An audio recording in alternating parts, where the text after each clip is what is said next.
Very warm greetings everyone, I hope you are well. My name is Nick and as usual we're looking at the ZX Spectrum. This game is called Cavern Fighter, published by Bug Byte Software in 1983.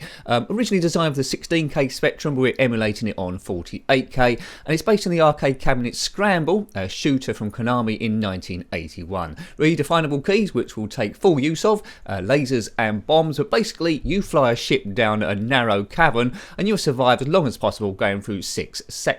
Now I do know a cheat for this, but we'll try normal at the moment, so let's go. It's very colourful and it scrolls really well for 1983, and it's quite easy to die as you can see. So avoid all these rockets, bomb the emplacements if you can do. Oh my word, I'm taking a while to get used to the keys, but this is very narrow indeedy. Now we've already reviewed a long time ago, which I game I owned back in the day, a game similar to this, also based off Scramble, called Penetrator. It's not as advanced as this one, doesn't scroll as well, but I prefer it because I've got my nostalgia goggles on. But like that one, this is very tricky because the controls of this one are a little bit more slippery than Penetrator. But no colour clash, which is good. For 1983, you'd have to say this is a good game. I don't know how I died there, but anyway, it could be frustrating in equal measure. So, 6 sectors. Can we get through all 6 sectors in this game? Now, I won't hit X for new, because that will reset the game. I know, we don't want to do that. Right, okay. So, let's see. So, the first sector is blue. You'll see on the top right, the number 1 is flashing, so 1 of 6. Just above that is the amount of lives I've got left. I think you get 3 lives a go. Not sure what that magenta bar is on the left. Maybe that's how far we need to go through the section. I'm not quite sure. We'll soon find out. Yes, we are. Right, we're in red here. So we're in sector 2, so I'm not a complete wally. Collision detection is a bit iffy. If you get too close to the side, sometimes there's a slight invisible few pixels which might take the ship, which is very frustrating if you haven't got too much space to work with. If you had this one back in the day, let me know. I'm not sure what other systems it came out on, but Scramble would have been a game that's, emulated on quite a lot of other systems there. Right, here we go.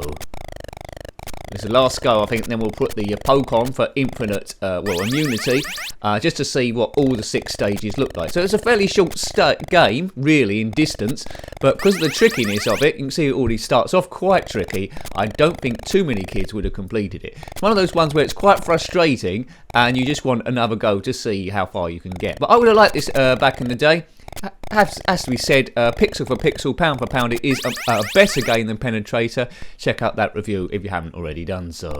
Right, one last go. Then I'll put the cheat on, right? And just in case I flukily complete it, I'm getting gradually worse, aren't I?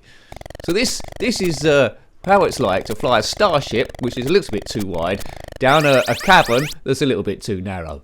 We've all done that, haven't we? Hooray! Good. So Konami, 1981, quite early from the arcades. I haven't played Scramble. If you have, let me know. But if you've got various different computers, you might have come up with something similar. Bug Byte. Right, let's put the cheat in now. Well, it's a poke for immunity. What could possibly go wrong? Well, it might not work. But I need a poke for immunity in real life anyway. Right, so I'll try and play it properly, but we'll notice when I should have died when I haven't really. See if you can spot it. So he's flying through the cavern. I think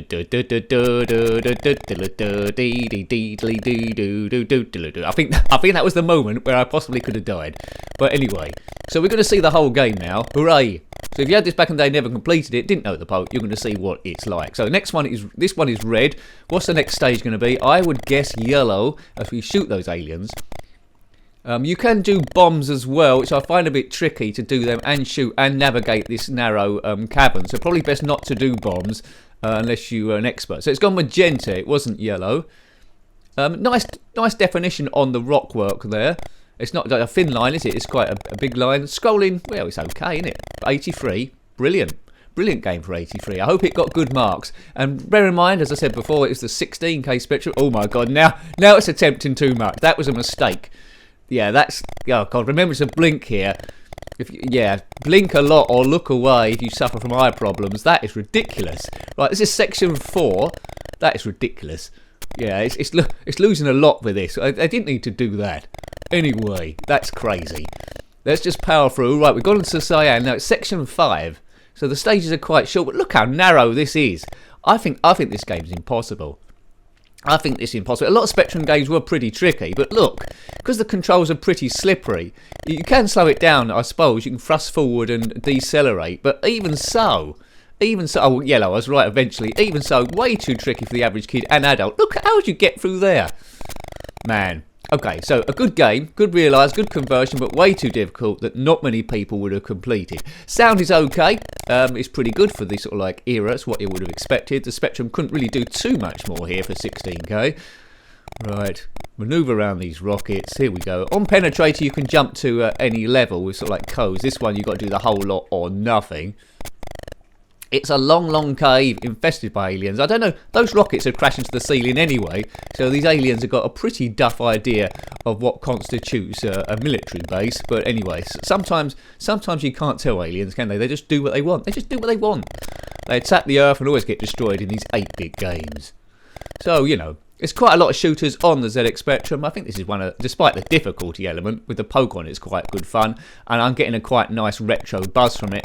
And I'm quite a sucker for these games in the early 80s, the feel and the sounds of them anyway.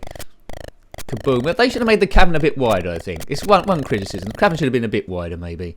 And that multicoloured thing, we're on section 6 at the moment, that multicoloured thing on section 4, that was absolutely insane. Right. Trying my yellow ship. It doesn't tell you what the name of this ship is, so make up your own name. I'm calling it Banana 5. Come on, Banana 5. I fly around the galaxy on Banana 5. That's the music of it, Fireball XL5. Remember that classic show? I wanna be a fireball, a fireball. I think that was from Fireball XL5. I might have mixed it up with something else. Right, so the Cavern's getting a bit wide now. This must be the end of section 6 soon. Right, you get special points for shooting stuff. I don't know why you're shooting stuff. They seem to be just aliens mind their own business in a cavern before I turned up. I think it's just going to finish. Oh, it might just wind round back to section 1 again. Let's see. Keep an eye on it. Section 6. Guess what's going to happen? Or maybe we'll get a fantastic game over sequence with special effects and CGI and all that sort of stuff from good old 1983. Might happen. Right, hang on to your haircuts. Something's going to happen here. The aliens are wondering how I'm flying through a narrow... Oops. That's a game over sequence. What's going on? We've been teleported back into the future. Well, that's all right, isn't it? Now what? Yeah, we start again. Section 1. Section 1. Okay, so it does loop round. Is it narrower than before? I think it's exactly the same. It's exactly the same. So you get that sort of like garish colour thing at the end with a nice sound, which is quite good. That would have made me happy as a kid completing it to get that. That would have been good enough. Because expectations, well, weren't quite as much. I might have to turn the poke off soon then if it's going to loop round once again. Section 2. Section 2. So you just go around in circles like Groundhog Day. I'm enjoying this, but only with the poke on. I think if I didn't have the poke on, I think at the moment I might be ripping my hair out and rolling around the floor and rocking backward and forward in some sort of like insanity problem craze. Right, get bro, those meteorite things coming at us. I don't know where they come. Were they there last time? I think they were, weren't they? Yeah. So yeah, poke is off. Now it's down to my own skills. We might have one or two more goes without the poke on and then that. But we've seen the whole game. It does vary a bit. Section 4, as I say, is a little bit garish. I didn't need to do that. But apart from that, it's pretty good. It's a game that worked quite well on the on a phone, I think, nowadays. Hopefully the controls, if they did do that, the controls weren't too slippery. There might already be a Scramble clone on the phones. It's quite an easy game, I would imagine, to code nowadays, so I guess there might be. A modern day one of this, you could have like power-ups and stuff. Maybe if they went a tad slower, give you a bit more chance as well. But anyway, I beat the high score. What a surprise. Well, it's registered it for me. It's only a one-player game, this one. Do not hit X, because that will reset it. See, I told you. Right, I want another go of this thing. And here we are. So let's have one last go of this thing with all my skills I've learnt before. Let's see if I can get to the end. I'm bound to do it, aren't I? Am I? But Nick, what are you talking about? You won't do it. Right, he's going okay so far. He's through the cavern. He's got no cheat on. Past the magenta rockets made by the Magenta Rocket Company. If you work with them, comment below. He zips through there and he's crashes into sheer rock. Right, come on ship. Do your thing. Yellow like custard. The Banana 5 or the Custard 7, whatever you want to call this ship, is blasting away now on a super adventure through this cavern for reasons unknown, and collision detection gets me again. Right, blast it. If you own a real Spectrum or just emulation, I think it's worth tracking this one down for nostalgia purposes. If you want to feel what gaming was like in the early 80s, this is pretty much it. Right, Cavern Fighter. You're a fighter and you're in a cavern. It says it all. It's a better name than Scrambler, isn't it? Or Scramble. Scramble by Konami in 81. Penetrator. Well, that's got quite a rude name now. Anyway, let's go forward. Speed, speed, speed, speed. Right. Come on ship.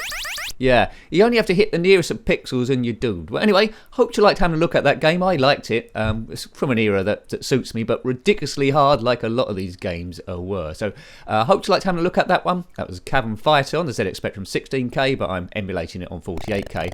Published by Bug Byte in 1983. If you watch the computer go through, well, an attempt at it, it was rubbish, but based on the arcade cabinet Scramble by Konami in 1981. Got any comments about this game, similar games, or anything retro, then please put that below. You're always more than welcome. Until next time, take great care of yourself and are very fond. Goodbye. Goodbye.